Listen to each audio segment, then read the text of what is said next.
यूं तो बाबू उदय भानुलाल के परिवार में 20 ही प्राणी थे। कोई ममेरा भाई था, कोई फुफेरा, कोई भांजा था, कोई भतीजा, लेकिन यहाँ हमें उनसे कोई प्रयोजन नहीं। वह अच्छे वकील थे, लक्ष्मी प्रसन्न थी और कुटुंब के दरिद्र प्राणियों को आश्रय देना उनका कर्तव्य ही था। हमारा संबंध तो केवल उनकी दोनों कन्याओं से है, जिनमें बड़ी का नाम निर्मला और छोटी का कृष्णा था। अभी कल दोनों साथ साथ गुड़िया खेलती थीं। निर्मला का 15वां साल था, कृष्ण का 10वां, फिर भी उनके स्वभाव में कोई विशेष अंतर न था। दोनों चंचल, खिलाड़िन और सैर तमाशे पर जान देती थीं। दोनों गुड़िया का धूमधाम से ब्याह करती थीं, सदा काम से जी चुराती थीं। माँ पुकारती रहती थी, पर दोनों कोठे पर छिपी बैठी रहती थीं कि न जाने किस काम के लिए बुलाती हैं। दोनों अपने भाइयों से लड़ती थीं, नौकरों को डांटती थीं और बाजे की आवाज़ सुनते ही द्वार पर आकर खड़ी हो जाती थीं। परंतु आज एकाएक एक ऐसी बात हो गई है जिसने बड़ी को बड़ी और छोटी को छोटी बना दिया है। कृष्णा वही है, पर निर्मला बड़ी गंभीर, एकांत प्रिय और लज्जाशील हो गई है। इधर महीनों से बाबू उदय भानुलाल निर्मला के विवाह की बातचीत कर रहे थे। आज उनकी मेहनत ठिकाने लगी है। बाबू भालचंद्र सिन्हा के ज्येष्ठ पुत्र भुवन मोहन सिन्हा से बात पक्की हो गई है। वर के पिता ने कह दिया है कि आप अपनी खुशी से ही दहेज दें या न दें, मुझे इसकी परवाह नहीं। हाँ, बारात में जो लोग जाएं उनका आदर सत्कार अच्छी तरह होना चाहिए, जिससे मेरी और आपकी जग हंसाई न हो। बाबू उदय भानुलाल थे तो वकील, पर संचय करना न जानते थे। दहेज उनके सामने कठिन समस्या थी, इसलिए जब वर के पिता ने स्वयं कह दिया कि मुझे दहेज की परवाह नहीं, तो मानो उन्हें आंखें मिल गई। डरते थे, न जाने किस किस के सामने हाथ फैलाना पड़े। 2-3 महाजनों को ठीक कर रखा था। उनका अनुमान था कि हाथ रोकने पर भी 20,000 से कम खर्च न होंगे। यह आश्वासन पाकर वे खुशी के मारे फूले न समाये। इसकी सूचना ने अज्ञान बालिका को मुंह ढांप कर एक कोने में बिठा रखा है। उसके हृदय में एक विचित्र शंका समा गई है, रोम रोम में एक अज्ञात भय का संचार हो गया है। न जाने क्या होगा। उसके मन में वे उमंगें नहीं हैं जो युवतियों की आंखों में तिरछी चितवन बनकर, उंठों पर मधुर हास्य बनकर और अंगों में आलस्य बनकर प्रकट होती हैं। नहीं, वहाँ अभिलाषाएं नहीं है, वहाँ केवल शंकाएं, चिंताएं और भीरू कल्पनाएं हैं। यौवन का अभी तक पूर्ण प्रकाश नहीं हुआ है। कृष्णा कुछ कुछ जानती है, कुछ कुछ नहीं जानती।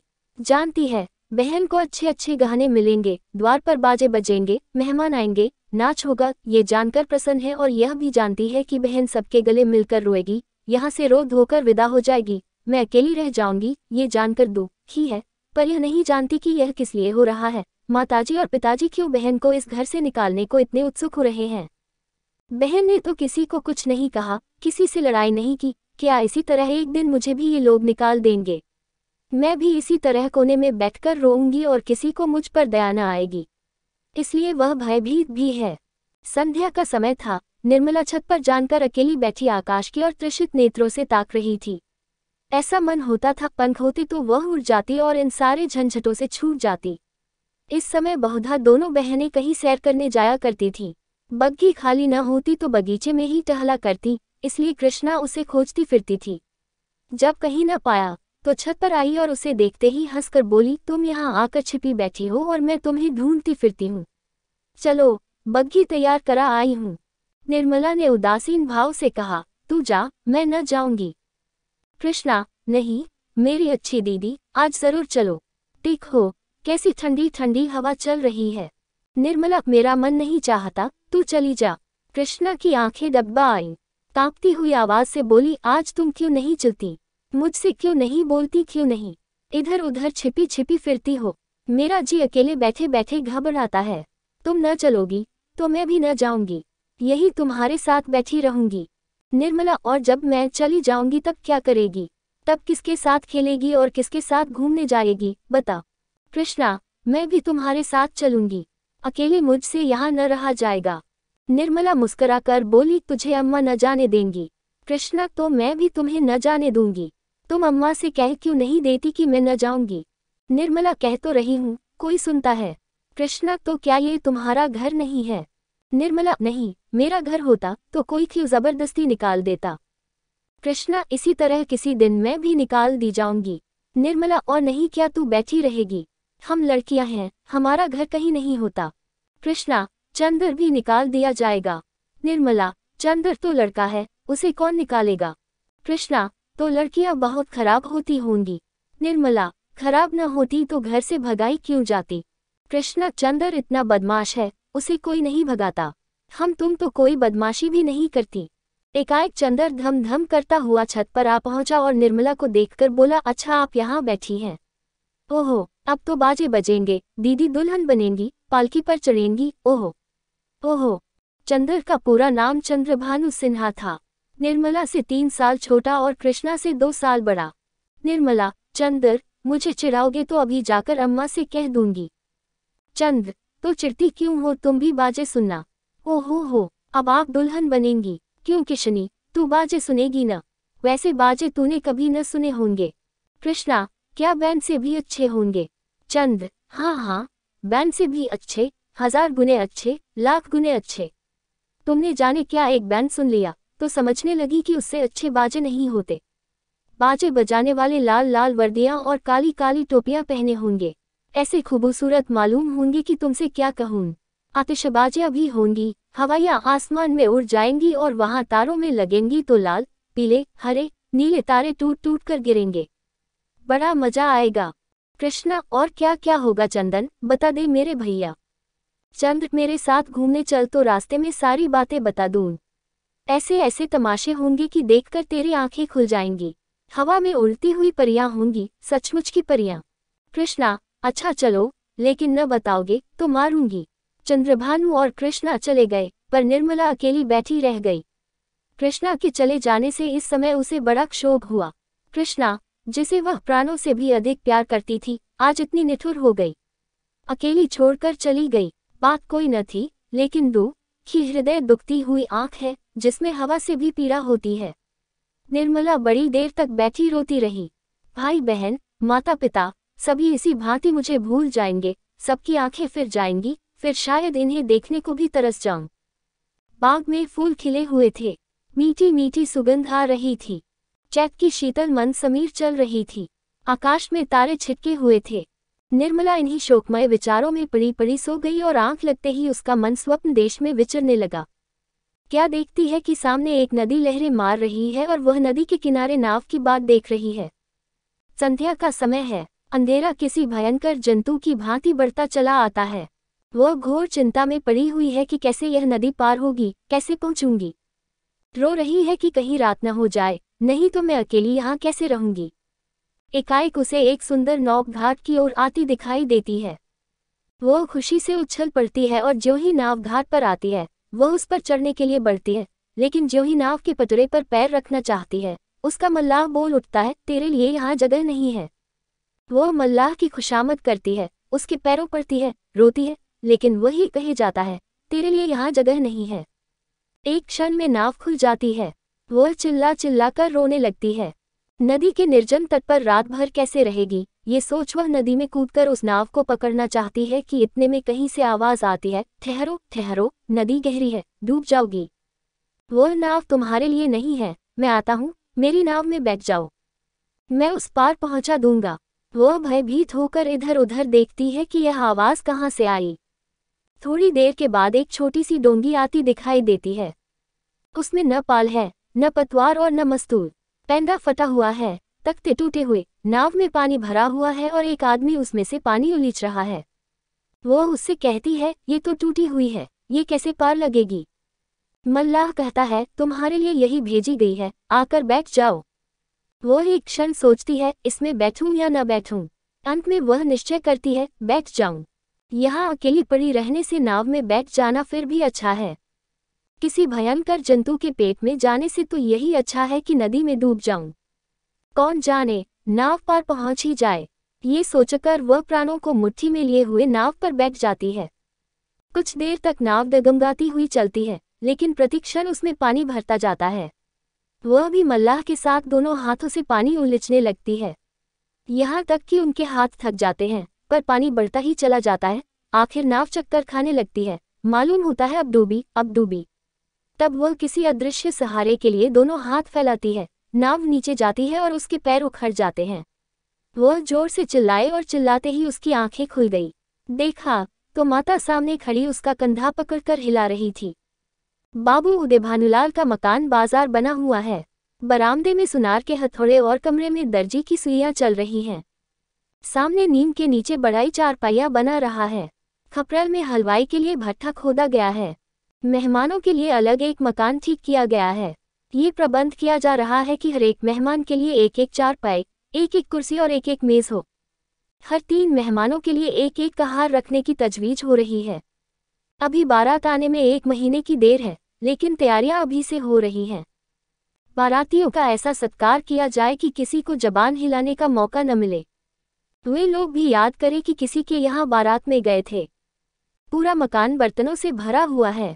चाय के सेट है, नाश्ते की तश्तरियां, थाल, लोटे, गिलास। जो लोग नित्य खाट पर पड़े हुक्का पीते रहते थे, बड़ी तत्परता से काम में लगे हुए हैं। अपनी उपयोगिता सिद्ध करने का ऐसा अच्छा अवसर उन्हें फिर बहुत दिनों के बाद मिलेगा। जहां एक आदमी को जाना होता है, 5 दौड़ते हैं। काम कम होता है, हुल्लड़ अधिक। जरा सी बात पर घंटों तर्क वितर्क होता है और अंत में वकील साहब को आकर निर्णय करना पड़ता है। एक कहता है ये घी खराब है, दूसरा कहता है इससे अच्छा बाजार में मिल जाए तो टांग की राह से निकल जाऊं। तीसरा कहता है इसमें तो हीक आती है। चौथा कहता है तुम्हारी नाक ही सड़ गई है, तुम क्या जानो घी किसे कहते हैं। जब से यहाँ आए हो घी मिलने लगा है, नहीं तो घी के दर्शन भी न होते थे। इस पर तकरार बढ़ जाती है और वकील साहब को झगड़ा चुकाना पड़ता है। रात के 9 बजे थे। उदय भानुलाल अंदर बैठे हुए खर्च का तखमीना लगा रहे थे। वो प्रायः रोज ही तखमीना लगते थे, पर रोज ही उसमें कुछ न कुछ परिवर्तन और परिवर्धन करना पड़ता था। सामने कल्याणी भौहें सिकुड़े हुए खड़ी थी। बाबू साहब ने बड़ी देर के बाद सिर उठाया और बोले 10,000 से कम नहीं होता, बल्कि शायद और बढ़ जाए। कल्याणी 10 दिन में 5 से 10,000 हुए, 1 महीने में तो शायद 1 लाख नौबत आ जाए। उदय भानु क्या करूं, जग हंसाई भी तो अच्छी नहीं लगती। कोई शिकायत हुई तो लोग कहेंगे नाम बड़े दर्शन थोड़े। फिर जब वह मुझसे दहेज 1 पाई नहीं लेते तो मेरा भी कर्तव्य है कि मेहमानों के आदर सत्कार में कोई बात उठा न रखूं। कल्याणी जब से ब्रह्मा ने सृष्टि रची तब से आज तक कभी बारातियों को कोई प्रसन्न नहीं रख सकता। उन्हें दोष निकालने और निंदा करने का कोई न कोई अवसर मिल ही जाता है। जिसे अपने घर सूखी रोटियां भी मयस्सर नहीं, वह भी बारात में जाकर तानाशाह बन बैठता है। तेल खुशबूदार नहीं, साबुन टके सेर का जाने कहाँ से बटोर लाए। कहार बात नहीं सुनते, लालटेनें धुआं देती है, कुर्सियों में खटमल है, चारपाइयां ढीली हैं, जनवासे की जगह हवादार नहीं। ऐसी हजारों शिकायतें होती रहती हैं। उन्हें आप कहाँ तक रोकिएगा। अगर यह मौका न मिला तो और कोई ऐब निकाल लिए जाएंगे। भाई ये तेल तो रंडियों के लगाने लायक है, हमें तो सादा तेल चाहिए। जनाब ने ये साबुन नहीं भेजा है, अपनी अमीरी की शान दिखाए है, मानो हमने साबुन देखा ही नहीं। ये कहार नहीं यमदूत हैं, जब देखे सिर पर सवार। लालटें ऐसी भेजी है कि आंखें चमकने लगती हैं, अगर 10-5 दिन इस रोशनी में बैठना पड़े तो आंखें फूट जाएं। जनवासा क्या है, अभाग्य का भाग्य है, जिस पर चारों तरफ से झोंके आते रहते हैं। मैं तो फिर यही कहूंगी कि भारतीयों के नखरों का विचार ही छोड़ दो। उदय भानु तो आखिर तुम मुझे क्या करने को कहती हो। कल्याणी कह तो रही हूँ, पक्का इरादा कर लो कि मैं 5,000 से अधिक न खर्च करूंगा। घर में तो टका है नहीं, कर्ज ही का भरोसा ठहरा, तो इतना कर्ज क्यों लेकी जिंदगी में अदा ना हो। आखिर मेरे और बच्चे भी तो हैं, उनके लिए भी तो कुछ चाहिए। उदय भानु तो आज मैं मरा जाता हूँ। कल्याणी जीने मरने का हाल कोई नहीं जानता। कल्याणी इसमें बिगड़ने की तो कोई बात नहीं, मरना एक दिन सभी को है। कोई यहाँ अमर होकर थोड़े ही आया है। आंखें बंद कर लेने से तो होने वाली बात न टलेगी। रोज आंखों देखती हूँ, बाप का देहांत हो जाता है, उसके बच्चे गली गली ठोकरें खाते फिरते हैं। आदमी ऐसा काम ही क्यों करे। उदय भानु ने जलकर कहा, जो अब समझ लूं कि मेरे मरने के दिन निकट आ गए, यही तुम्हारी भविष्यवाणी है। सुहाग से स्त्रियों का जी उगते नहीं सुना था, आज यह नई बात मालूम हुई। वृंदापे में भी कोई सुख होगा ही। कल्याणी तुमसे दुनिया की कोई भी बात कही जाती है तो जहर उगलने लगते हो, इसलिए न कि जानते हो इसे कहीं टिकना नहीं है, मेरी ही रोटियों पर पड़ी हुई है या और कुछ। जहाँ कोई बात कही बस सिर हो गए, मानो मैं घर की लौड़ी हूँ, मेरा केवल रोटी और कपड़े का नाता है। जितना ही मैं दबती हूँ तुम और भी दबाते हो। मुफ्तखोर माल उड़ाएं, कोई मुंह न खोले, शराब कबाब में रूपे लुटे, कोई जबान न हिलाए। वे सारे कांटे मेरे बच्चों ही के लिए तो बोए जा रहे हैं। उदय भानु लाल तो मैं क्या तुम्हारा गुलाम हूँ। कल्याणी तो क्या मैं तुम्हारी लोड़ी हूँ। उदय भानु लाल ऐसे मर्द और होंगे जो औरतों के इशारों पर नाचते हैं। कल्याणी, तो ऐसी स्त्रियों भी होंगी जो मर्दों की जूतियां सहा करती हैं। उदय भानुलाल, मैं कमाकर लाता हूँ, जैसे चाहूँ खर्च कर सकता हूँ, किसी को बोलने का अधिकार नहीं। कल्याणी, तो आप अपना घर संभालिए, ऐसे घर को मेरा दूर ही से सलाम है, जहाँ मेरी कोई पूछ नहीं। घर में तुम्हारा जितना अधिकार है उतना ही मेरा भी, इससे जौ भर भी कम नहीं। अगर तुम अपने मन के राजा हो तो मैं भी अपने मन को रानी हूँ। तुम्हारा घर तुम्हें मुबारक रहे, मेरे लिए पेट की रोटियों की कमी नहीं है। तुम्हारे बच्चे हैं, मारो या जिलाओ, न आंखों से देखूंगी न पीड़ा होगी। आंखें फूटी, पीर गई। उदय भानु, क्या तुम समझती हो कि तुम न संभालेगी तो मेरा घर ही न संभलेगा? मैं अकेले ऐसे ऐसे 10 घर संभाल सकता हूँ। कल्याणी, कौन? अगर आज के महीने दिन मिट्टी में न मिल जाए तो कहना, कोई कहती थी। ये कहते कहते कल्याणी का चेहरा तमतमा उठा। वह झमककर उठी और कमरे के द्वार की ओर चली। वकील साहब मुकदमे में तो खूब मीन मेख निकालते थे, लेकिन स्त्रियों के स्वभाव का उन्हें कुछ यूं ही सा ज्ञान था। यही एक ऐसी विद्या है जिसमें आदमी बूढ़ा होने पर भी कोरा रह जाता है। अगर वे अब भी नर्म पड़ जाते और कल्याणी का हाथ पकड़कर बिठा लेते तो शायद वह रुक जाती, लेकिन आपसे ये तो हो न सका। उल्टे चलते चलते एक और चरका दिया। बोल, मैके का घमंड होगा। कल्याणी ने द्वारा पर रुककर पति की ओर लाल लाल नेत्रों से देखा और बिफर कर बोली, मैके वाले मेरे तकदीर के साथ ही नहीं है और न मैं इतनी नीच हूं कि उनकी रोटियों पर जा पड़ूं। उदय भानु, तब कहाँ जा रही हो? कल्याणी, तुम ये पूछने वाले कौन होते हो? ईश्वर की सृष्टि में असंख्य प्राप्तियों के लिए जगह है, क्या मेरे ही लिए जगह नहीं है? ये कहकर कल्याणी कमरे के बाहर निकल गई। आंगन में आकर उसने एक बार आकाश की ओर देखा, मानो तारागण को साक्षी दे रही है कि मैं इस घर में कितनी निर्दयता से निकाली जा रही हूँ। रात के 11 बज गए थे। घर में सन्नाटा छा गया था। दोनों बेटों की चारपाई उसी के कमरे में रहती थी। वो अपने कमरे में आई, देखा चंद्र भानु सोया है, सबसे छोटा सूर्य भानु चारपाई पर उठ बैठा है। माता को देखते ही वह बोला, तुम कहाँ गई थी अम्मा? कल्याणी दूर ही से खड़े खड़े बोली, कहीं तो नहीं बेटा, तुम्हारे बाबूजी के पास गई थी। सूर्य, तुम तली दई, मुझे अकेले डर लगता था। तुम क्यों तली दई थी, बताओ? ये कहकर बच्चे ने गोद में चढ़ने के लिए दोनों हाथ फैला दिए। कल्याणी अब अपने को न रोक सकी। मात स्नेह की सुधा प्रवाह से उसका संतप्त हृदय परिप्लावित हो गया। हृदय के कोमल पौधे जो क्रोध की ताप से मुरझा गए थे, फिर हरे हो गए। आंखें सजल हो गई। उसने बच्चे को गोद में उठा लिया और छाती से लगाकर बोली, तुमने पुकार क्यों न लिया बेटा? सूर्य, पुतालता तो ता, तुम थुनती न थी, बताओ अब तो कभी न दाओगी? कल्याणी, नहीं भैया, अब नहीं जाऊंगी। ये कहकर कल्याणी सूर्य भानु को लेकर चारपाई पर लेटी। माँ के हृदय से लिपटते ही बालक नी शंख होकर सो गया। कल्याणी के मन में संकल्प विकल्प होने लगे। पति की बातें याद आती तो मन होता घर को तिलांजलि देकर चली जाऊं, लेकिन बच्चों का मुंह देखती तो वात्सल्य से चित्त गदगद हो जाता। बच्चों को किस पर छोड़कर जाऊं? मेरे इन लालों को कौन पालेगा? ये किसके होकर रहेंगे? कौन प्रातःकाल इन्हें दूध और हलवा खिलाएगा? कौन इनकी नींद सोएगा, इनकी नींद जागेगा? बेचारे कौड़ी के 3 हो जाएंगे। नहीं प्यारो, मैं तुम्हें छोड़कर नहीं जाऊंगी। तुम्हारे लिए सब कुछ सह लूंगी। निरादर, अपमान, जली कटी, खोटी खरी, भुड़की झिड़की सब तुम्हारे लिए सहूंगी। कल्याणी तो बच्चे को लेकर लेटी, पर बाबू साहब को नींद न आई। उन्हें चोट करने वाली बातें बड़ी मुश्किल से भूलती थी। उफ, यह मिजाज, मानो मैं ही इनकी स्त्री हूँ। बात मुंह से निकालनी मुश्किल है। अब मैं इनका गुलाम होकर रहूं। घर में अकेली यह रहे और बाकी जितने अपने बेगाने हैं सब निकाल दिए जाएं। जला करती है, मनाती है कि यह किसी तरह मरे तो मैं अकेली आराम करूं। दिल की बात मुंह से निकल ही आती है, चाहे कोई कितना ही छिपाए। कई दिन से देख रहा हूं ऐसी ही जली कटी सुनाया करती है। मैके का घमंड होगा, लेकिन वहां कोई भी न पूछेगा, अभी सब आवभगत करते हैं। जब जाकर सिर पर जाएंगी तो आटे दाल का भाव मालूम हो जाएगा। रोती हुई जाएंगी। वाह रे घमंड, सोचती है मैं ही ये गृहस्थी चलाती हूँ। अभी 4 दिन को कहीं चला जाऊं तो मालूम हो जाएगा, सारी शेखी किरकिरी हो जाएगा। एक बार इनका घमंड तोड़ ही दूं, जरा वैधव्य का मजा भी चखा दूं। न जाने इनकी हिम्मत कैसे पड़ती है कि मुझे यूं कोसने लगत हैं।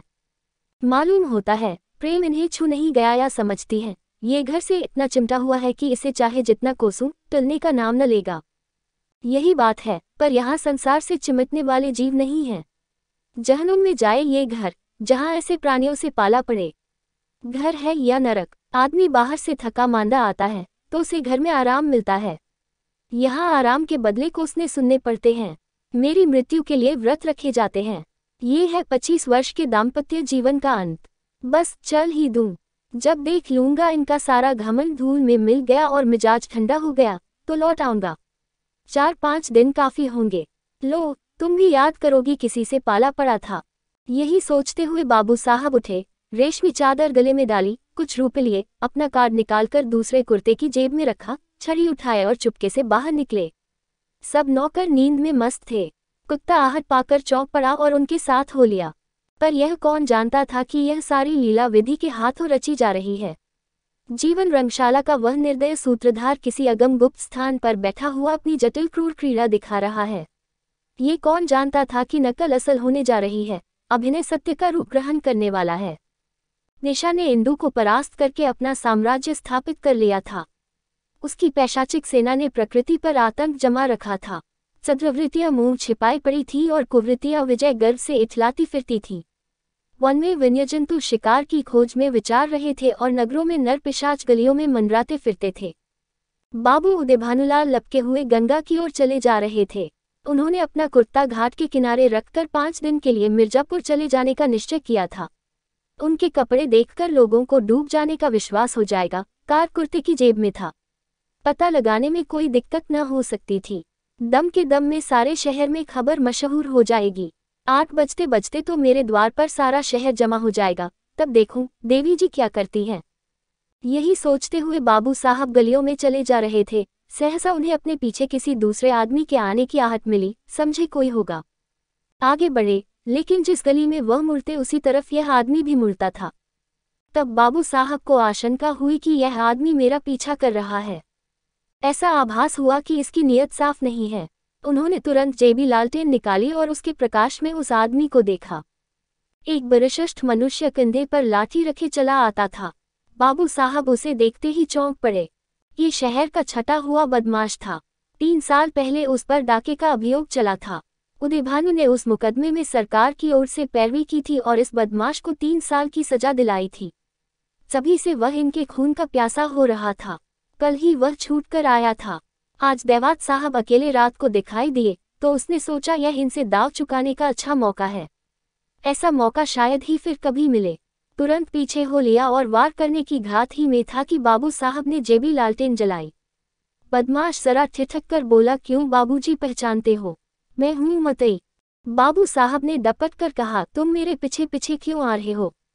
मतई क्यों? किसी को रास्ता चलने की मनाही है। ये गली तुम्हारे बाप की है। बाबू साहब जवानी में कुश्ती लड़े थे, अब भी हृष्ट पुष्ट आदमी थे। दिल के भी कच्चे न थे।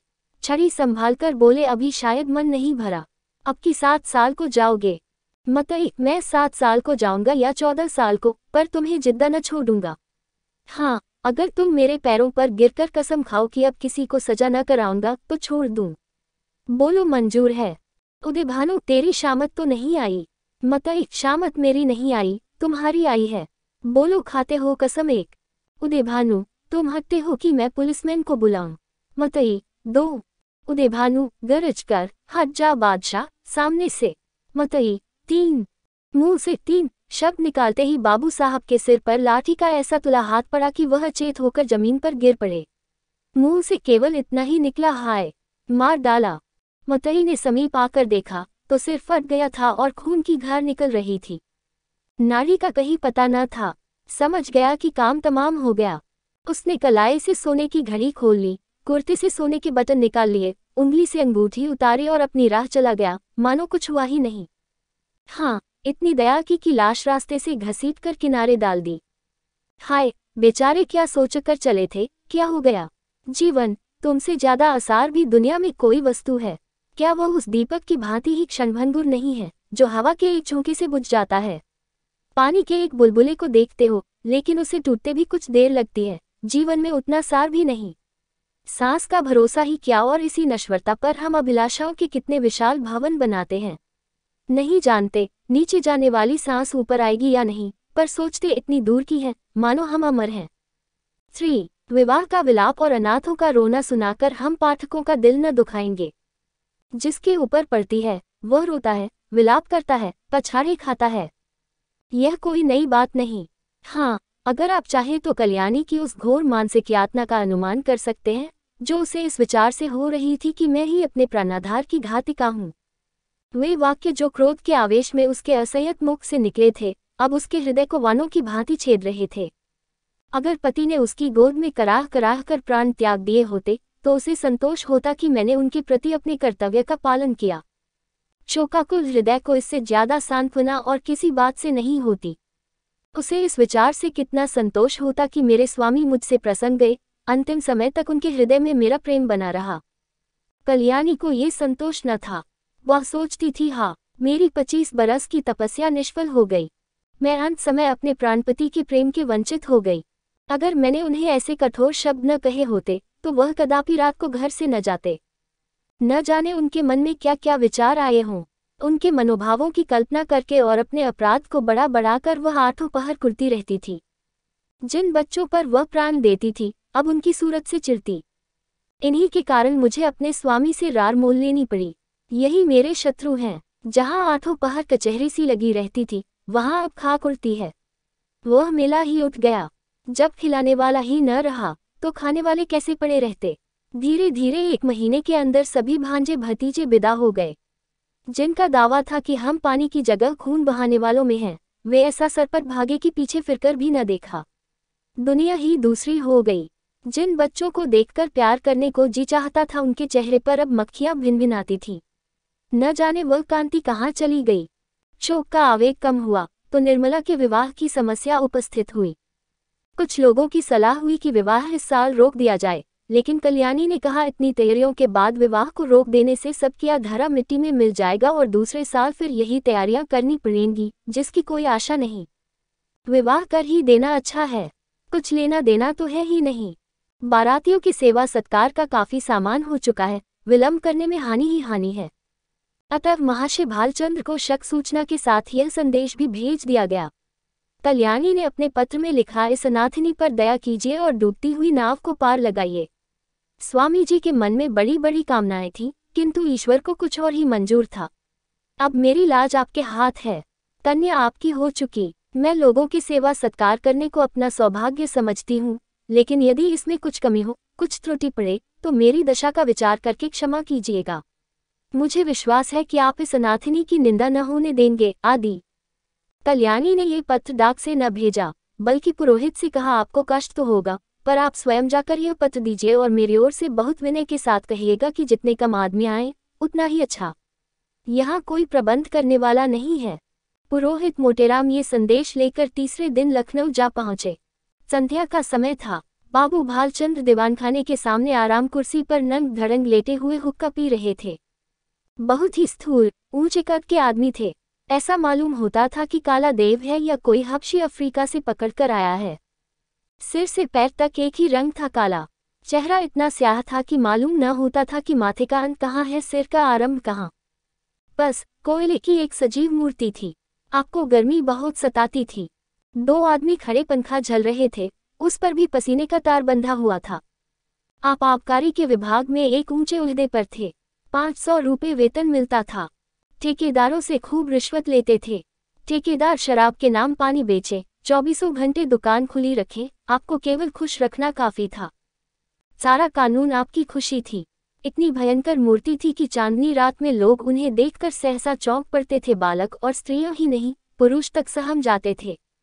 चांदनी रात इसलिए कहा गया कि अंधेरी रात में तो उन्हें कोई देख ही न सकता था। श्यामलता अंधकार में विलीन हो जाती थी। केवल आंखों का रंग लाल था। जैसे पक्का मुसलमान 5 बार नमाज पढ़ता है, वैसे ही आप भी 5 बार शराब पीते थे। मुफ्त की शराब तो काजी को हलाल है। फिर आप तो शराब के अफसर ही थे, जितनी चाहे पिए, कोई हाथ पकड़ने वाला न था। जब प्यास लगती शराब पी लेते। जैसे कुछ रंगों में परस्पर सहानुभूति है, उसी तरह कुछ रंगों में परस्पर विरोध है। लालिमा के संयोग से कालिमा और भी भयंकर हो जाती है। बाबू साहब ने पंडित जी को देखते ही कुर्सी से उठकर कहा, अख खा, आप हैं? आए आए, धन्य भाग। अरे कोई है? कहाँ चले गए सबके सब? झगड़ू, गुरदीन, छकौड़ी, भवानी, रामगुलाम कोई है क्या? सबके सब मर गए। चलो रामगुलाम, भवानी, छकौड़ी, गुरदीन, झगड़ू, कोई नहीं बोलता, सब मर गए। दर्जन भर आदमी हैं, पर मौके पर एक की भी सूरत नहीं नजर आती, न जाने सब कहाँ गायब हो जाते हैं। आपके वास्ते कुर्सी लाओ। बाबू साहब ने ये 5 नाम कई बार दोहराए, लेकिन यह न हुआ कि पंखा झलने वाले दोनों आदमियों में से किसी को कुर्सी लाने को भेज देते। 3-4 मिनट के बाद एक काना आदमी खानसता हुआ आकर बोला, सरकार, इतना की नौकरी हमार की न हुई। कहाँ तक उधार बाड़ी ले खाए, मानगत थे द होए गए ना। भाल पको मत, जाकर कुर्सी लाओ। जब कोई काम करने की कहा गया तो रोने लगता है। कहिए पंडित जी, वहाँ सब कुशल है? मोटेराम, क्या कुशल कहूँ बाबूजी, अब कुशल कहाँ, सारा घर मिट्टी में मिल गया। इतने में कहार ने एक टूटा हुआ चील का संदूक लाकर रख दिया और बोला, कर्सी मेज हमारे उठाए ना ही उठता है। पंडित जी शर्माते हुए डरते डरते उस पर बैठे कि कहीं टूट न जाए और कल्याणी का पत्र बाबू साहब के हाथ में रख दिया। भाल, अब और कैसे मिट्टी में मिलेगा, इससे बड़ी और कौन विपत्ति पड़ेगी। बाबू उदयभानु लाल से मेरी पुरानी दोस्ती थी। आदमी नहीं, हीरा था। क्या दिल था, क्या हिम्मत थी। आंखें पोंछकर मेरा तो जैसे दाहिना हाथ ही कट गया। विश्वास मानिए, जब से ये खबर सुनी है, आंखों में अंधेरा सा छा गया है। खाने बैठता हूँ तो कौर मुंह में नहीं जाता। उनकी सूरत आंखों के सामने खड़ी रहती है। मुंह जूठा करके उठ जाता हूँ। किसी काम में दिल नहीं लगता। भाई के मरने का रंज भी इससे कम ही होता है। आदमी नहीं, हीरा था। मोटिक सरकार, नगर में अब ऐसा कोई रईस नहीं रहा। भाल, मैं खूब जानता हूँ पंडित जी, आप मुझसे क्या कहते हैं। ऐसा आदमी 1,00,000-2 लाख में एक होता है। जितना मैं उनको जानता था उतना दूसरा नहीं जान सकता। 2 ही 3 बार की मुलाकात में उनका भक्त हो गया और मरने दम तक रहूंगा। आप समदिन साहब से कह दीजिएगा, मुझे दिली रंज है। मोटे, आपसे ऐसी ही आशा थी। आज जैसे सज्जनों के दर्शन दुर्लभ हैं, नहीं तो आज कौन बिना दहेज के पुत्र का विवाह करता है। भाल, महाराज, दहेज की बातचीत ऐसे सत्यवादी पुरुषों से नहीं की जाती। उनसे संबंध हो जाना ही लाख रुपए के बराबर है। मैं इसी को अपना अहोभाग्य समझता हूँ। हाँ, कितनी उदार आत्मा थी। रुपए को तो उन्होंने कुछ समझा ही नहीं, तिनके के बराबर भी परवाह नहीं की। बुरा रिवाज है, बेहद बुरा। मेरा बस चले तो दहेज लेने वालों और दहेज देने वालों दोनों ही को गोली मार दूं। हाँ साहब, साफ गोली मार दूं, फिर चाहे फांसी ही क्यों न हो जाए। पूछो, आप लड़के का विवाह करते हैं कि उसे बेचते हैं? अगर आपको लड़के की शादी में दिल खोलकर खर्च करने का अरमान है तो शौक की खर्च कीजिए, लेकिन जो कुछ कीजिए अपने बल पर। यह क्या कि कन्या के पिता का गला रेतिए। नीचता है, घोर नीचता। मेरा बस चले तो इन पाजियों को गोली मार दूं। मोटिक, धन्य हो सरकार, भगवान ने आपको बड़ी बुद्धि दी है। ये धर्म का प्रताप है। मालकिन की इच्छा है कि विवाह का मुहूर्त वही रहे और तो उन्होंने सारी बातें पत्र में लिख दी हैं। बस अब आप ही उबारे तो हम उबर सकते हैं। इस तरह तो बारात में जितने सज्जन आएंगे उनकी सेवा सत्कार हम करेंगे ही, लेकिन परिस्थिति अब बहुत बदल गई है सरकार, कोई करने धरने वाला नहीं है। बस ऐसी बात कीजिए कि वकील साहब के नाम पर बट्टा न लगे। भालचंद 1 मिनट तक आंखें बंद किए बैठे रहे, फिर एक लंबी सांस खींचकर बोले, ईश्वर को मंजूर ही न था कि वह लक्ष्मी मेरे घर आती, नहीं तो क्या ये वज्र गिरता। सारे मंसूबे खाक में मिल गए। फूला न समाता था कि वह शुभ अवसर निकट आ रहा है, पर क्या जानता था कि ईश्वर के दरबार में कुछ और षड्यंत्र रचा जा रहा है। मरने वाले की याद ही रुलाने के लिए काफी है। उसे देखकर तो जख्म और भी हराज हो जाएगा। उस दशा में न जाने क्या कर बैठूं। इसे गुण समझिए, चाहे दोष की, जिससे एक बार मेरी घनिष्ठता हो गई फिर उसकी याद चित्त से नहीं उतरती। अभी तो खैर इतना ही है कि उनकी सूरत आंखों के सामने नाचती रहती है, लेकिन यदि वो कन्या घर में आ गई तब मेरा जिंदा रहना कठिन हो जाएगा। सच मानिए, रोते रोते मेरी आंखें फूट जाएंगी। जानता हूँ, रोना धोना व्यर्थ है। जो मर गया वह लौटकर नहीं आ सकता। सब्र करने के सिवाय और कोई उपाय नहीं है, लेकिन दिल से मजबूर हूँ। उस अनाथ बालिका को देखकर मेरा कलेजा फट जाएगा। मोटे, ऐसा न कहिए सरकार। वकील साहब नहीं तो क्या, आप तो हैं। अब आप ही उसके पिता तुल्य हैं। वह अब वकील साहब की कन्या नहीं, आपकी कन्या है। आपके हृदय के भाव तो कोई जानता नहीं। लोग समझेंगे वकील साहब का देहांत हो जाने के कारण आप अपने वचन से फिर गए। इसमें आपकी बदनामी है। चित्त को समझाए और हंस खुशी कन्या का पानी ग्रहण करा लीजिए। हाथी मरे तो 9 लाख का लाख विपत्ति पड़ी है, लेकिन मालकिन आप लोगों की सेवा सत्कार करने में कोई बात न उठा रखेंगी। बाबू साहब समझ गए कि पंडित मोटेराम कोरे पोथी के ही पंडित नहीं, वरन व्यवहार नीति में भी चतुर हैं। बोले पंडित जी, हलफ से कहता हूँ, मुझे उस लड़की से जितना प्रेम है उतना अपनी लड़की से भी नहीं है, लेकिन जब ईश्वर को मंजूर नहीं है तो मेरा क्या बस है। वो मृत्यु एक प्रकार की अमंगल सूचना है जो विधाता की ओर से हमें मिली है। ये किसी आने वाली मुसीबत की आकाशवाणी है। विधाता स्पष्ट रीति से कह रहा है कि यह विवाह मंगलमय न होगा। ऐसी दशा में आप ही सोचिए, ये संयोग कहाँ तक उचित है। आप तो विद्वान आदमी हैं, सोचिए, जिस काम का आरंभ ही अमंगल से हो उसका अंत मंगलमय हो सकता है। नहीं, जानबूझकर मक्खी नहीं निली जाती। समधिन साहब को समझाकर कह दीजिएगा, मैं उनकी आज्ञा पालन करने को तैयार हूँ, लेकिन इसका परिणाम अच्छा न होगा। स्वार्थ के वंश में होकर मैं अपने परम मित्र की संतान के साथ यह अन्याय नहीं कर सकता। इस तर्क ने पंडित जी को निरुत्तर कर दिया। वादी ने ये तीर छोड़ा था जिसकी उनके पास कोई काट न थी। शत्रु ने उन्हीं के हथियार से उन पर वार किया था और वह उसका प्रतिकार न कर सकते थे। वह अभी कोई जवाब सोच ही रहे थे कि बाबू साहब ने फिर नौकरों को पुकारना शुरू किया। अरे तुम सब फिर गायब हो गए। झग्गू, छकौड़ी, भवानी, गुरुदीन, राम गुलाम, एक भी नहीं बोलता, सबके सब मर गए। पंडित जी के वास्ते पानी वानी की फिक्र है, ना जाने इन सबों को कोई कहाँ तक समझे। ताकि छू तक नहीं गई। देख रहे हैं कि एक महाशय दूर से थके मांदे चले आ रहे हैं, पर किसी को जरा भी परवाह नहीं। लाओ, पानी वानी रखो। पंडित जी, आपके लिए शरबत बनवाऊं या फलाहारी मिठाई मंगवा दूं? मोटेराम जी मिठाइयों के विषय में किसी तरह का बंधन न स्वीकार करते थे। उनका सिद्धांत था कि घृत से सभी वस्तुएं पवित्र हो जाती हैं। रसगुल्ले और बेसन के लड्डू उन्हें बहुत प्रिय थे, पर शरबत से उन्हें रुचि न थी। पानी से पेट भरना उनके नियम के विरुद्ध था। चकुचाते हुए बोले, शरबत पीने की तो मुझे आदत नहीं, मिठाई खा लूंगा। भाल, फलाहारी न। मोटे, इसका मुझे कोई विचार नहीं। भाल, है तो यही बात। छूत छात सब ढकोसला है, मैं स्वयं नहीं मानता। अरे, अभी तक कोई नहीं आया। छकौड़ी, भवानी, गुरुदीन, राम गुलाम, कोई तो बोले। अब की भी वही बूढ़ा कहार खांसता हुआ आकर खड़ा हो गया और बोला, सरकार, मोर तलब दे दीन जाए। ऐसी नौकरी मोह से न हुई। कहाँ लो दौरी दौरत दौरत गोड़ पिराया लागत है। भाल, काम कुछ करो या न करो, पर तलब पहले चाहिए। दिन भर पड़े पड़े खांसा करो, तलब तो तुम्हारी चढ़ रही है। जाकर बाजार से एक आने की ताजी मिठाई ला। दौड़ता हुआ जा। कहार को ये हुक्म देकर बाबू साहब घर में गए और स्त्री से बोले, वहां से एक पंडित जी आए हैं, ये खत लाए हैं, जरा पढ़ो तो। पत्नी जी का नाम रंगीली बाई था।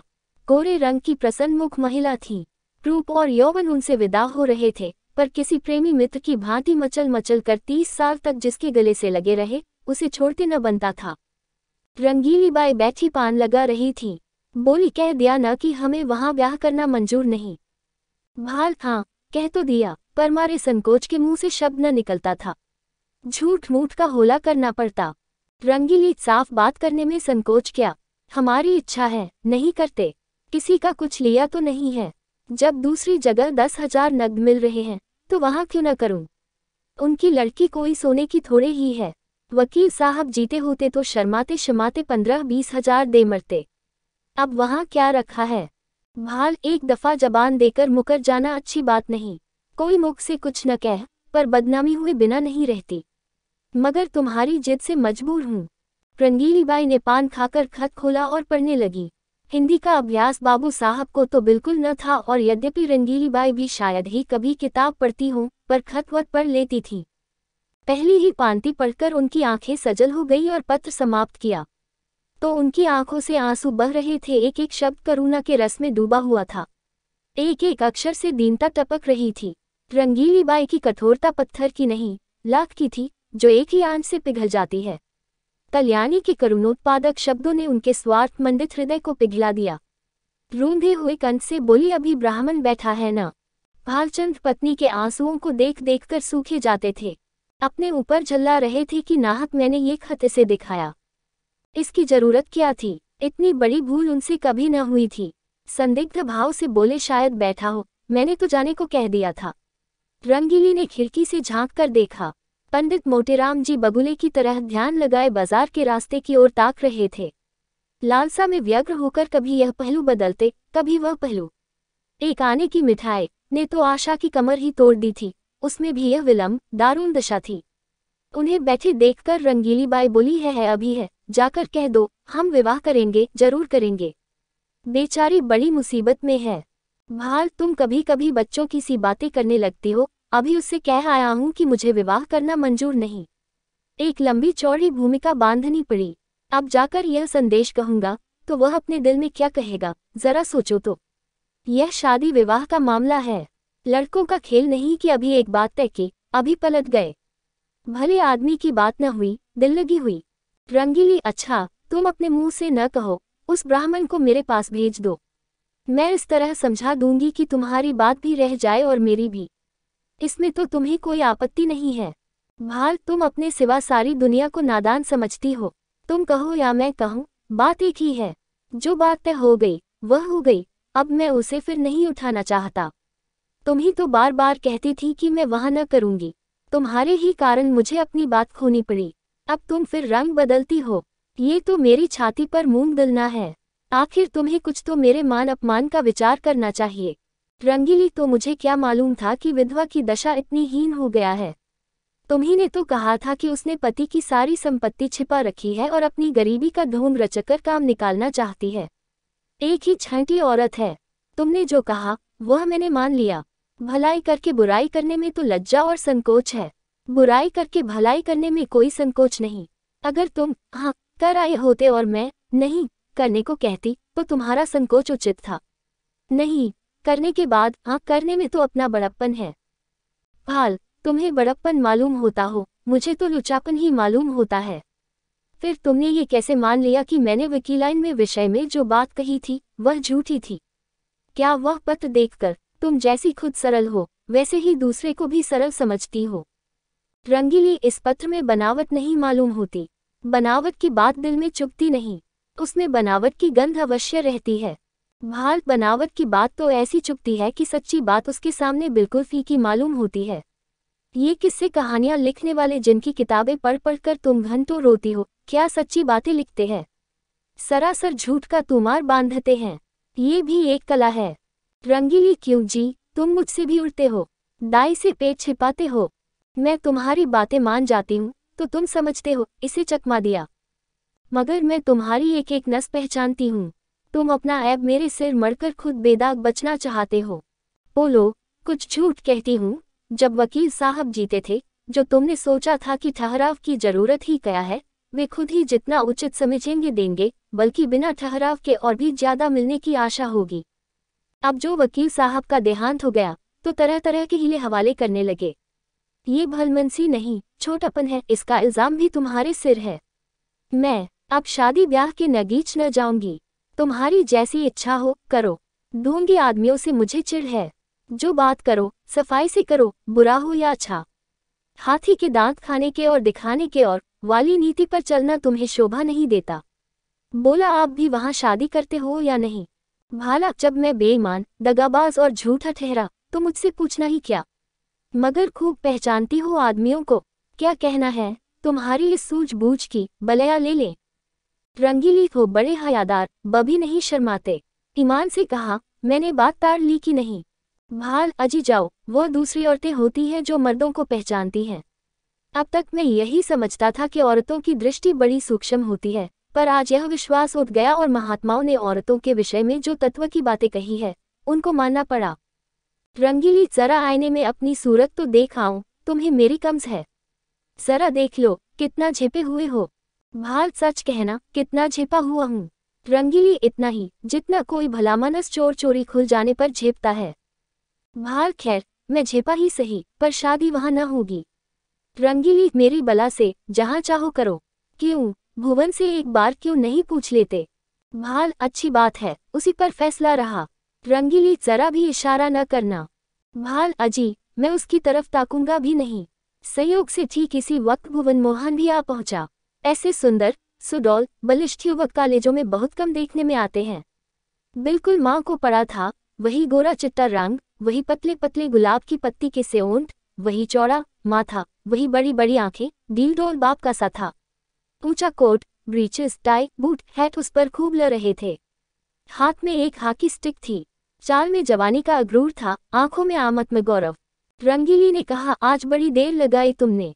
ये देखो, तुम्हारी ससुराल से यह खत आया है। तुम्हारी सास ने लिखा है।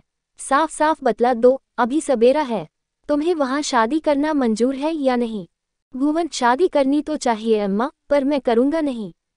रंगीली, क्यों? भुवन, कहीं ऐसी जगह शादी करवाइए कि खूब रुपए मिले, और न सही 1 लाख का तो डॉल हो। वहाँ अब क्या रखा है? वकील साहब रहे ही नहीं, बुढ़िया के पास अब क्या होगा? रंगीली, तुम्हें ऐसी बातें मुंह से निकालते शर्म नहीं आती? भुवन, इसमें शर्म की कौन सी बात है? रुपए किसे काटते हैं? लाख रुपए तो लाख जन्म में भी न जमा कर पाऊंगा। इस साल पास भी हो गया तो कम से कम 5 साल तक रुपए से सूरत नजर न आएगी। फिर 100-200 रुपए महीने कमाने लगूंगा। 5-6 तक पहुंचते पहुंचते उम्र के 3 भाग बीत जाएंगे। रुपए जमा करने की नौबत ही न आएगी। दुनिया का कुछ मजा न उठा सकूं। किसी धनी की लड़की से शादी हो जाती तो चैन से कटती। मैं ज्यादा नहीं चाहता, बस 1 लाख हो या फिर कोई ऐसी जायदाद वाली बेवा मिले जिसके एक ही लड़की हो। रंगीली, चाहे औरत कैसे ही मिले। भुवन, धर्म सारे ऐबों को छिपा देगा। मुझे वह गालियां भी सुनाए तो भी छू न करूं। दुधारू गाय की लात किसे बुरी मालूम होती है?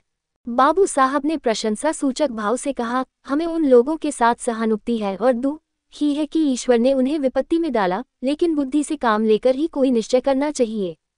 हम कितने ही फटे हाल हो जाएं, फिर भी अच्छी खासी बारात हो जाएगी।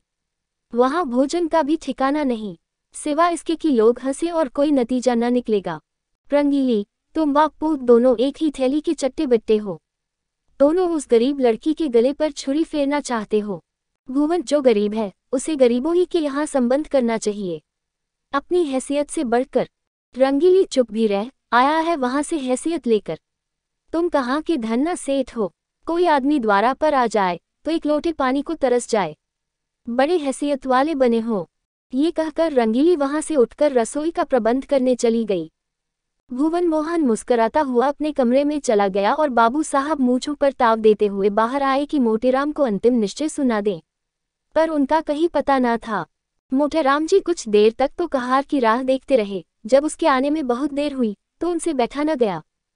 सोचा, यहाँ बैठे बैठे काम न चलेगा, कुछ उद्योग करना चाहिए। भाग्य के भरोसे यहाँ अड़ी किए बैठे रहें तो भूखों मर जाएंगे। यहाँ तुम्हारी दाल नहीं गलने की। चुपके से लकड़ी उठाए और जिधर वह कहार गया था उसी तरफ चले।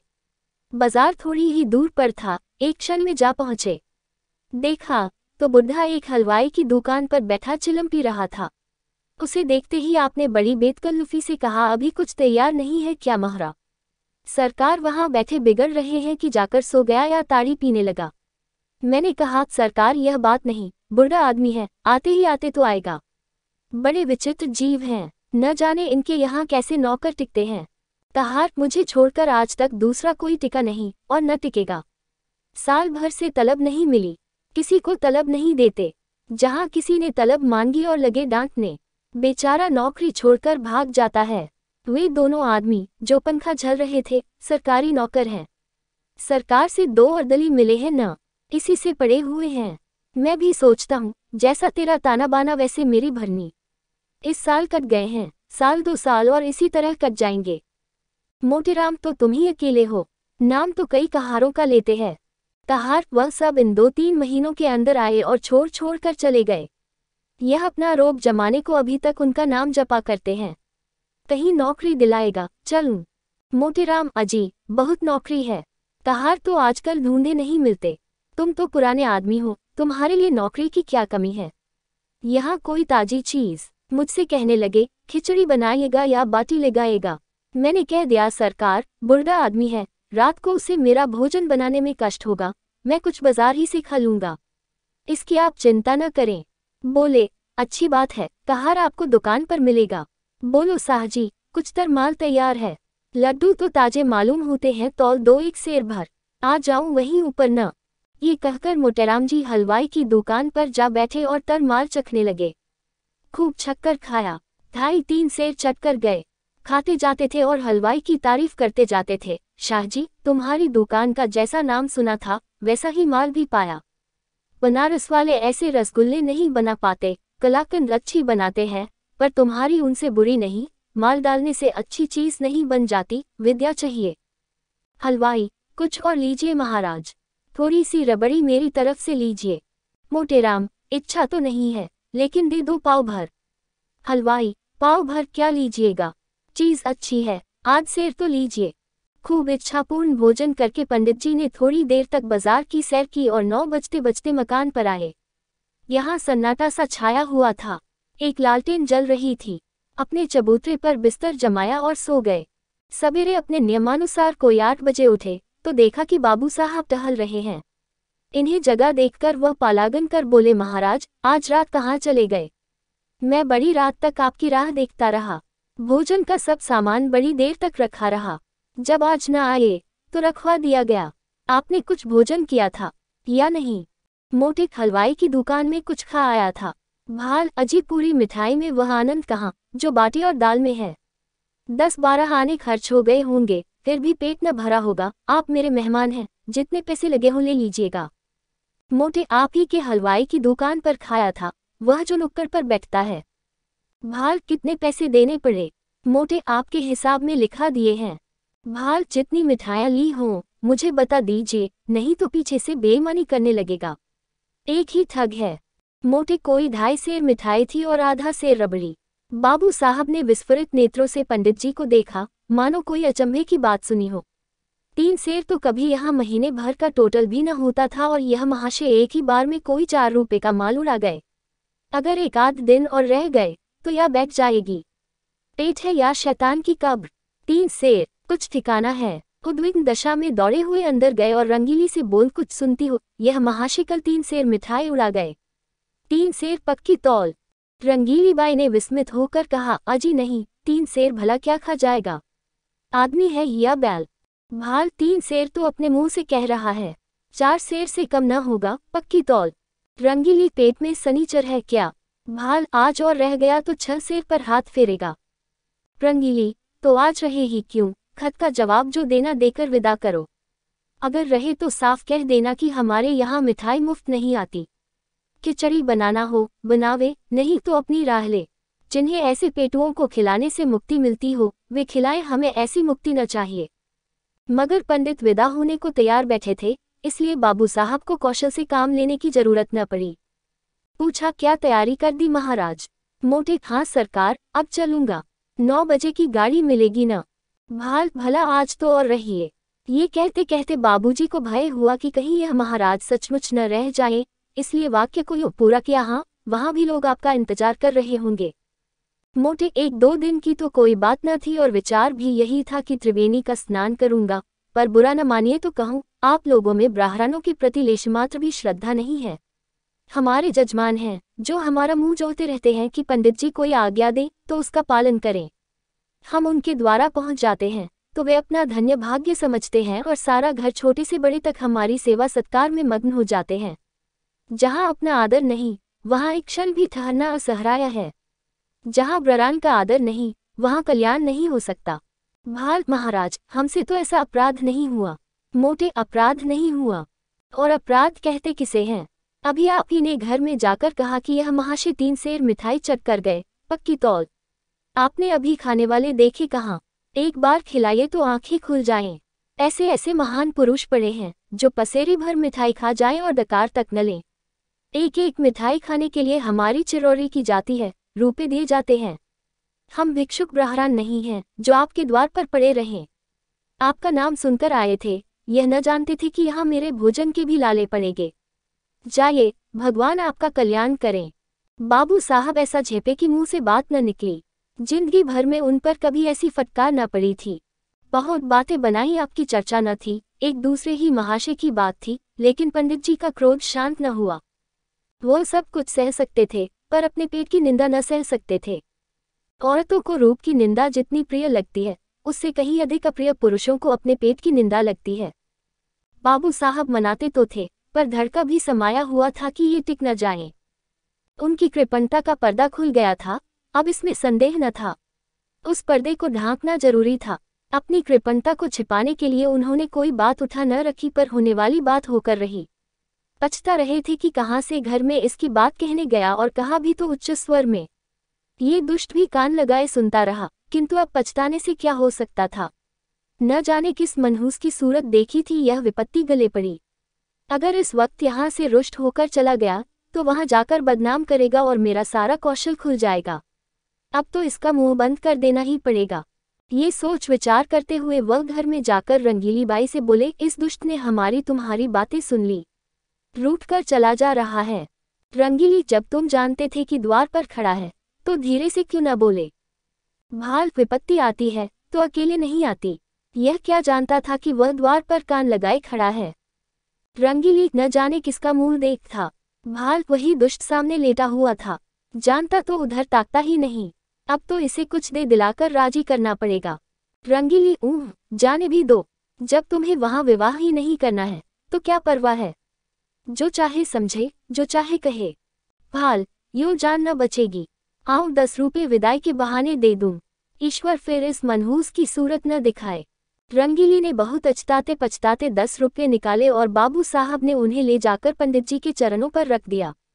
पंडित जी ने दिल में कहा, हत्यारे मक्खी चूस की, ऐसा रगड़ा कि याद करोगे। तुम समझते होगे कि 10 रुपये देकर इसे उल्लू बना लूंगा। इस फेर में न रहना। यहाँ तुम्हारी नस नस पहचानते हैं। रुपये जेब में रख लिए और आशीर्वाद देकर अपनी राह ली। बाबू साहब बड़ी देकर तक खड़े सोच रहे थे, मालूम नहीं अब भी मुझे कृपन ही समझ रहा है या पर्दा ढक गया। कहीं ये रुपये भी तो पानी में नहीं गिर पड़े। कल्याणी के सामने अब एक विषम समस्या आ खड़ी हुई। पति के देहांत के बाद उसे अपनी दुरवस्था का ये पहला और बहुत ही कड़वा अनुभव हुआ। दरिद्र विधवा के लिए इससे बड़ी और क्या विपत्ति हो सकती है कि जवान बेटी सिर पर सवार हो।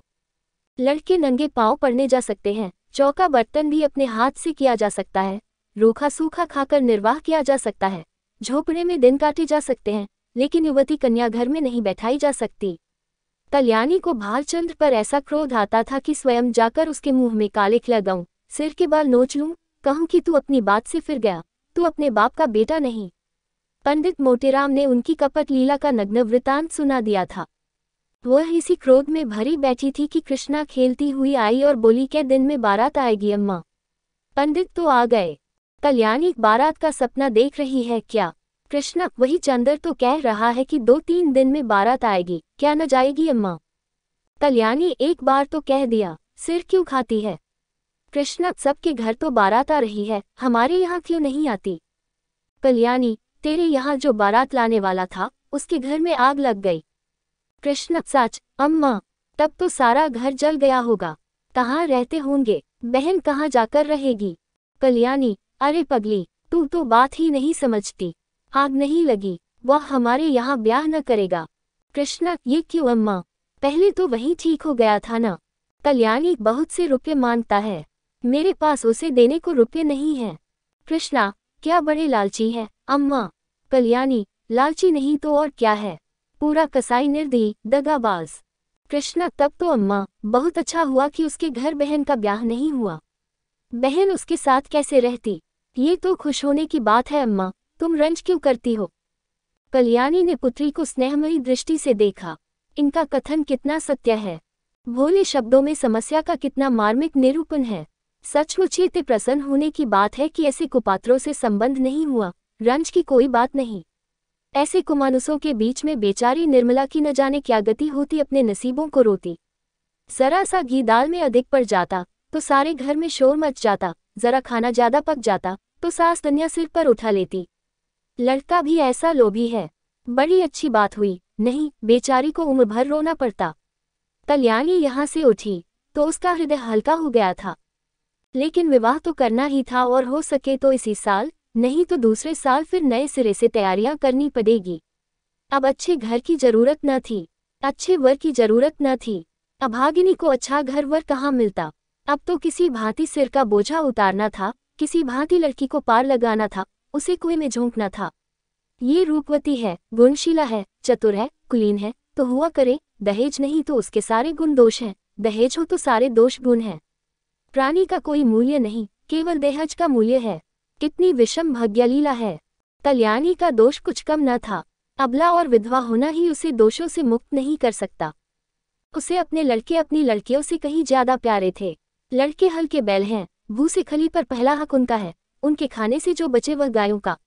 मकान था, कुछ नकद था, कई हजार के गहने थे, लेकिन उसे अभी 2 लड़कों का पालन पोषण करना था, उन्हें पढ़ाना लिखाना था। एक कन्या और भी 4-5 साल में विवाह करने योग्य हो जाएगी, इसलिए वह कोई बड़ी रकम दहेज में न दे सकती थी। आखिर लड़कों को भी तो कुछ चाहिए। वे क्या समझेंगे कि हमारा भी कोई बाप था। पंडित मोटेराम को लखनऊ से लौटे 15 दिन बीत चुके थे। लौटने के बाद दूसरे ही दिन से वह वर की खोज में निकले थे। उन्होंने प्रण किया था कि मैं लखनऊ वालों को दिखा दूंगा कि संसार में तुम ही अकेले नहीं हो, तुम्हारे ऐसे और भी कितने पड़े हुए हैं। कल्याणी रोज दिन गिना करती थी। आज उसने उन्हें पत्र लिखने का निश्चय किया और कलम दवात लेकर बैठी ही थी कि पंडित मोटेराम ने पदार्पण किया। कल्याणी, आइए पंडित जी, मैं तो आपको खत लिखने जा रही थी, कब लौटे? मोटेराम लौटा तो प्रातःकाल ही था, पर इसी समय एक सेठ के यहाँ से निमंत्रण आ गया। कई दिन से तरमाल न मिले थे। मैंने कहा कि लगे हाथ ये भी काम निपटाता चलूं। अभी उधर ही से लौटा आ रहा हूँ। कोई 500 बरानों को पंगत थी। कल्याणी, कुछ कार्य भी सिद्ध हुआ या रास्ता ही नापना पड़ा? मोटेराम, कार्य क्यों न सिद्ध होगा? भला ये भी कोई बात है? 5 जगह बातचीत कर आया हूँ, 5 की नकल लाया हूँ। उनमें से आप चाहे जिसे पसंद करें। ये देखिए, इस लड़के का बाप डाक के सीगे में 100 रुपये महीने का नौकर है। लड़का अभी कॉलेज में पढ़ रहा है, मगर नौकरी का भरोसा है। घर में कोई जायदाद नहीं। लड़का होनहार मालूम होता है। खानदान भी अच्छा है। 2000 में बात तय हो जाएगी।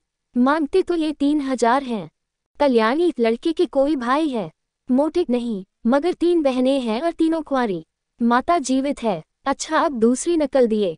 ये लड़का रेल के सीगे में 50 रुपये महीना पाता है। माँ बाप नहीं है। बहुत ही रूपवान, सुशील और शरीर से खूब हृष्ट पुष्ट कसरती जवान है, मगर खानदान अच्छा नहीं। कोई कहता है माँ नाइन थी, कोई कहता है ठकुराइन थी।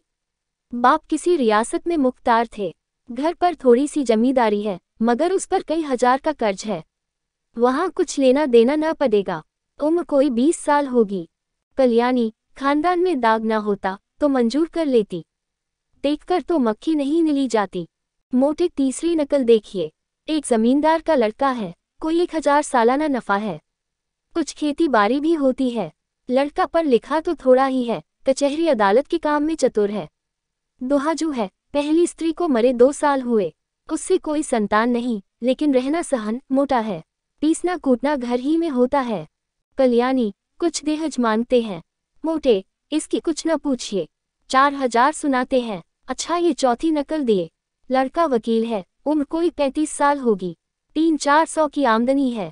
पहली स्त्री मर चुकी है, उससे 3 लड़के भी हैं। अपना घर बनवाया है, कुछ जायदाद भी खरीदी है। यहाँ भी लेन देन का झगड़ा नहीं है। कल्याणी, खानदान कैसा है? मोटे, बहुत ही उत्तम, पुराने रईस हैं। अच्छा, ये 5वीं नकल दिए। बाप का छापखाना है। लड़का पढ़ा तो BA तक है, पर उस छापेखाने में काम करता है।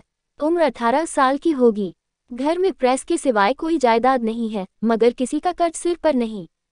खानदान न बहुत अच्छा है न बुरा। लड़का बहुत सुंदर और सच्चरित्र है, मगर 1000 से कम में मामला तय न होगा। मानते तो वह 3000 हैं। अब बताए, आप कौन सा वर पसंद करती हैं? कल्याणी, आपको सबों में कौन पसंद है? मोटे, मुझे तो 2 वर पसंद हैं। एक वह जो रेलवे में है और दूसरा जो छापेखाने में काम करता है। कल्याणी, मगर पहले के तो खानदान में आप दोष बताते हैं। मोटे, हाँ, ये दोष तो है। छापेखाने वाले को ही रहने दीजिए। कल्याणी, यहाँ 1000 देने को कहाँ से आएगा? 1000 तो आपका अनुमान है, शायद वह और मुंह फैलाए। आप तो इस घर की दशा देख ही रहे हैं। भोजन मिलता जाए, यही गनीमत है। रुपए कहाँ से आएंगे? जमींदार साहब 4000 सुनाते हैं। डाक बाबू भी 2000 का सवाल करते हैं। इनको जाने दीजिए, बस वकील साहब ही बच सकते हैं। 35 साल की उम्र भी कोई ज्यादा नहीं। इन्हीं को क्यों न रखिए? मोटेराम, आप खूब सोच विचार लें। मैं यूँ आपकी मर्जी का ताबेदार हूँ। जहाँ कहिएगा वहाँ जाकर टीका कराऊंगा, मगर 1000 का मुंह न देखिए। छापे खाने वाला लड़का रत्न है। उसके साथ कन्या का जीवन सफल हो जाएगा। जैसी यह रूप और गुण की पूरी है, वैसा ही लड़का भी सुंदर और सुशील है। कल्याणी, पसंद तो मुझे भी यही है महाराज, पर रुपये किसके घर से आए? कौन देने वाला है? कोई दानी? खाने वाले खा पीकर चंपत हुए। अब किसी की भी सूरत नहीं दिखाई देती, बल्कि और मुझसे बुरा मानते हैं कि हमें निकाल दिया। जो बात अपने बस के बाहर है, उसके लिए हाथ ही क्यों फैलाऊं? संतान किसको प्यारी नहीं होती? कौन उसे सुखी नहीं देखना चाहता? पर जब अपना काबू भी हो, आप ईश्वर का नाम लेकर वकील साहब को टीका कराइए। आयु कुछ अधिक है, लेकिन मरना जीना विधि के हाथ है। 35 साल का आदमी बुढ़ा नहीं कहलाता। अगर लड़की के भाग्य में सुख भोगना बदा है, तो जहाँ जाएगी सुखी रहेगी। दुख भोगना है, तो जहाँ जाएगी दुख झेलेगी। हमारी निर्मला को बच्चों से प्रेम है, उनके बच्चों को अपना समझेगी।